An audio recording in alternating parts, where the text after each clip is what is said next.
Дорога, имеющая стратегическое значение для республики. Спасительная артерия, соединяющая горные села и ущелья Осетии. Много раз выручала она людей во время стихийных бедствий, природных катаклизмов и в годы Великой Отечественной войны. Поэтому в народе ее и назвали «Дорога жизни».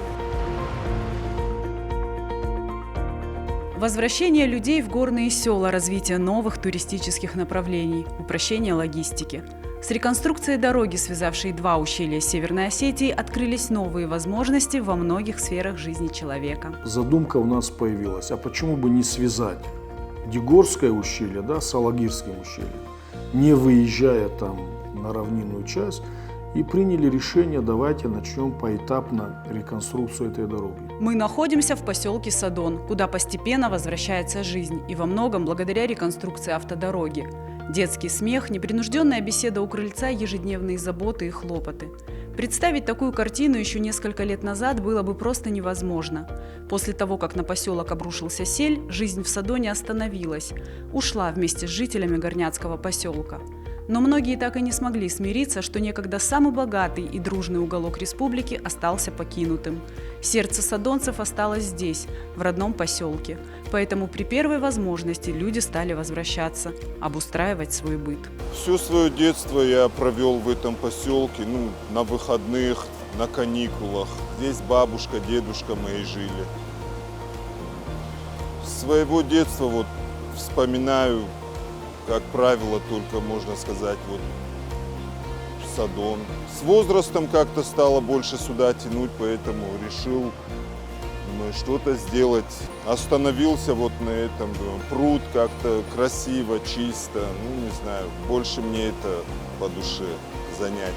Вадим Кайтуков переехать в Садон решил несколько лет назад. В поселке, в котором прошло детство, мужчина планирует разводить форель. Небольшой пруд с проточной водой уже построен. Мальков планирует закупить в ближайшее время. Хочу запустить рыбу. В основном, останавливаюсь. Скорее всего, форель это будет. Потому что условия для содержания форели здесь благоприятные. Вода чистая, со всех сторон чистая вода. Хочу, чтобы все соответствовало дизайну поселка, внешнему виду, из камня, из такого же, чтобы было какое-то сочетание. В полукруглом доме визитной карточки поселка скоро откроет двери продуктовый магазин. Потребность в нем появилась после того, как увеличился турпоток. В бывшей квартире, которая до схода селя располагалась на втором этаже, сейчас делают ремонт и уже приглашают на открытие магазина. 2002 год здесь сильнейшее наводнение было. Это все было затоплено аж до второго этажа. Первый этаж сейчас под землей. Это посередине илом залито было. Мы все вычистили, решили сделать магазин. Потому что так как чуть выше там есть магазинчики, там так слабо, особо продуктов нету. Ближайший магазин это в Мизури, а здесь все, у кого машины нет, у кого что, и решили сделать для себя, для людей тоже, чтобы далеко не ехали. Семья Тельмана, как и многие другие, после стихийного бедствия переехала в Алагир. Но в 2019 году решили разводить скот на небольшой ферме вблизи Садона. Получив господдержку, стали выращивать мясную породу коров Герефорд. Первое поголовье закупили у местного производителя.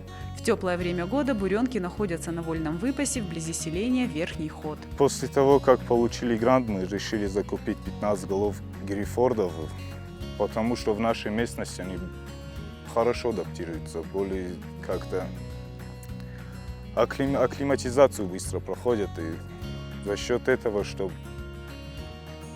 и условия позволяют, чтобы на зиму столько сена не покупать, надо же накосить. И полгода, 6 месяцев они пасутся на пастбище, 6 месяцев они бывают внизу. Сейчас у Гатеевых около 2 десятков коров. Каждую буренку братья знают в лицо. Регулярные ветеринарные осмотры и вакцинация, профилактика заболеваний. Забот хватает. Но несмотря на сложности, Гатеевы планируют расширить свое хозяйство. В 2000-х годах отсюда съехали.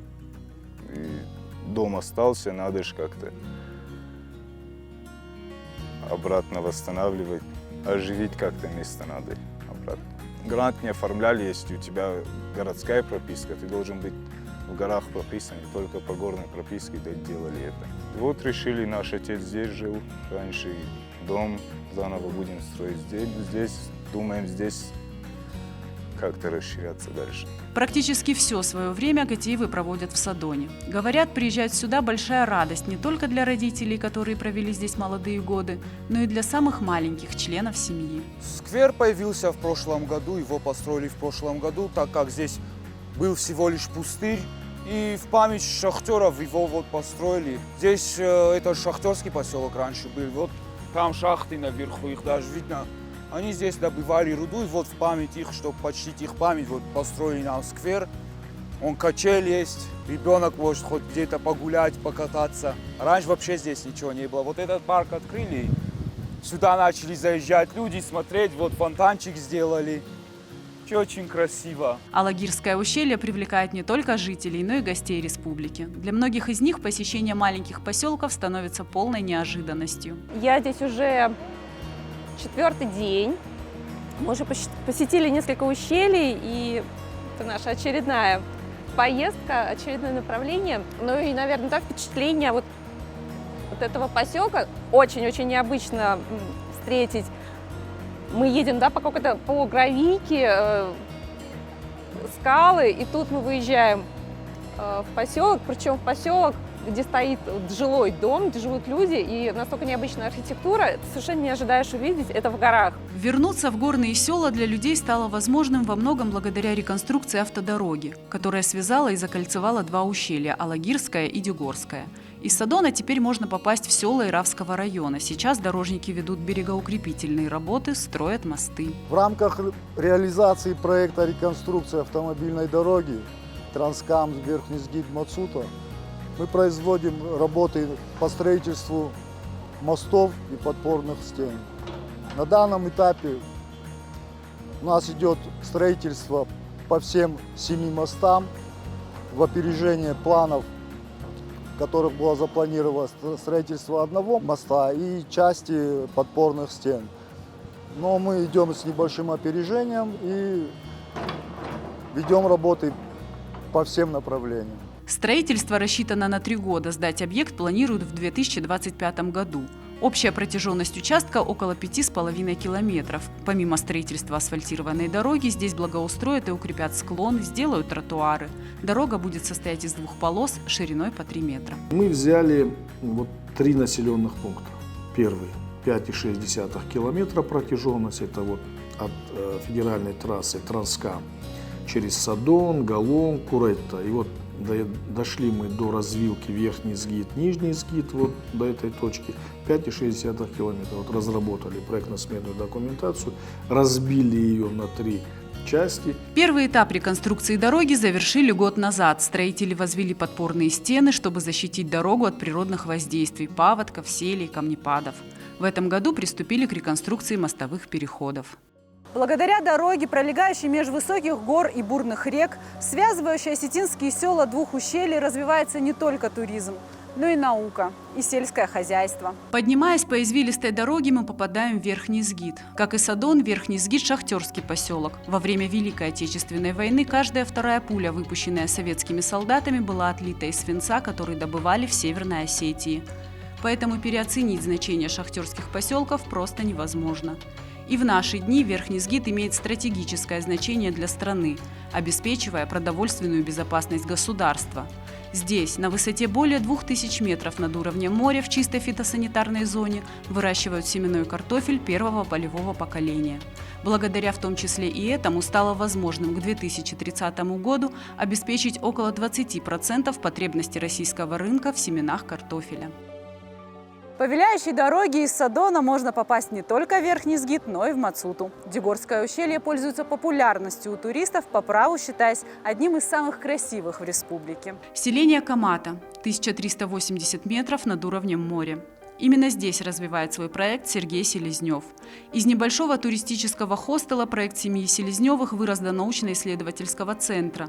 Сейчас здесь проходят практику студенты МГУ и Северокавказского федерального университета. Я вообще в целом за всю свою жизнь впервые в Северной Осетии, вот, и в данном лагере тоже, но мне кажется, как я знаю, то, что вы вообще в данном лагере именно студенты мои первые, как я понимаю, вот, но, на мой взгляд, очень хорошее место для проживания, для обучения, для улучшения своих навыков, вот, ну, мне нравится. Освоение горных территорий не должно вредить природе и историческим местам. Поэтому Селезнёвы и задумались над тем, как вернуть жизнь в горную местность наиболее безопасным способом. Так появилась идея связать свою деятельность с наукой. Нам удалось построить этот дом, но мы все это время понимали, что если мы хотим какого-то развития для себя, для ущелья, потому что что такое горная часть Осетии, да, несмотря на то, что половина почти территории Осетии это горная часть, в ней проживает менее 5% населения, и хотелось бы, да, чтобы мы проводили экскурсии не по руинам, а по живым населенным пунктам, где кипит жизнь, где люди встречаются. Все-таки путешествие – это когда люди едут к людям, в первую очередь, когда узнают, да, как они живут, по-другому, но в принципе в целом все одинаково. Чтобы получить это развитие, мы понимаем, что нужна какая-то научная база. Сотрудничество с научно-исследовательским центром в маленьком горном селе Северной Осетии привлекло ведущие российские вузы. Студенты и преподаватели получили уникальную возможность практических занятий. Но главное, теперь Дигорское ущелье, а именно Топан-Дигория, активно изучается специалистами. К слову, последние научные исследования здесь проводились еще в советское время. Мы здесь общаемся практически в масштабе федеральном и даже международном, обмениваемся мнениями, идеями, поскольку, конечно же, исходя из основной цели нашей Северокавказской научной сети, главная цель – это устойчивое развитие горных территорий, в чем Северная Осетия один из лидеров. Вы знаете, да, что Северная Осетия – это один из первых регионов, который выступил законодательной инициативой по устойчивому развитию горных территорий, по созданию горного закона. Вот.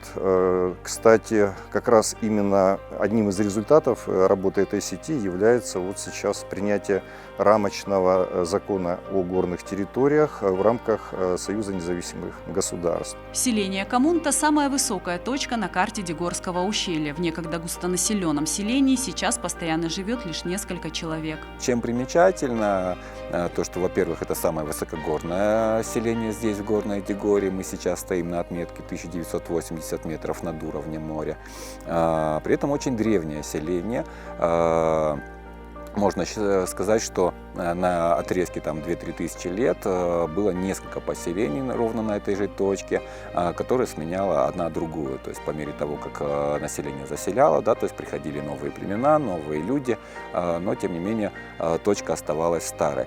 Чем это обусловлено? Тем, что по сути она такая пограничная и связывает по сути у нас Топан-Дигорию, Олаком, Караогомское ущелье, то есть жители Нокау селения, Гулар, Зинаги, то есть когда хотели попасть на Транскам для того, чтобы перевезти свои товары в Закавказье, что-то выменять.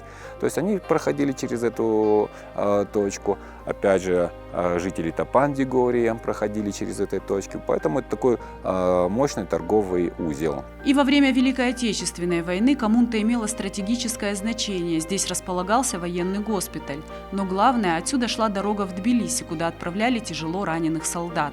Выходцы села хранят память о защитниках Родины, даже установили рекорд. В 2016 году здесь впервые провели самый высокогорный в стране бессмертный полк. С тех пор акция стала для жителей села традиционной. Примечателен и тот факт, что именно в этих местах развивалась вся горная инженерия республики.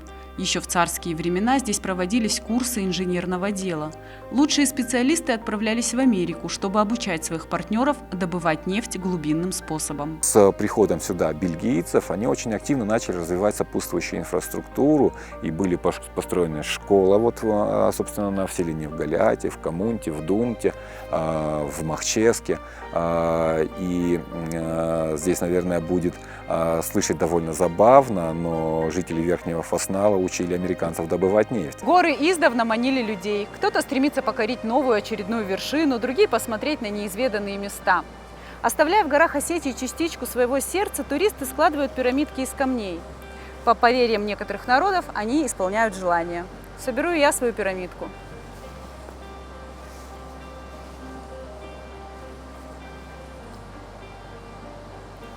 Но даже если и не загадывать желание, такая пирамидка – отличная возможность оставить о себе память в определенном месте. Более экологичная альтернатива – надписи с именами путешественников на скалах. Кстати, сейчас увидеть росчерки краски из баллончиков в горах Осетии практически невозможно. Люди все больше задумываются о том, чтобы их пребывание не навредило природе. При этом стараются украсить заповедные места. Пример тому появление арт-объектов, каждый из которых дает отсылку к культуре и традициям осетинского народа.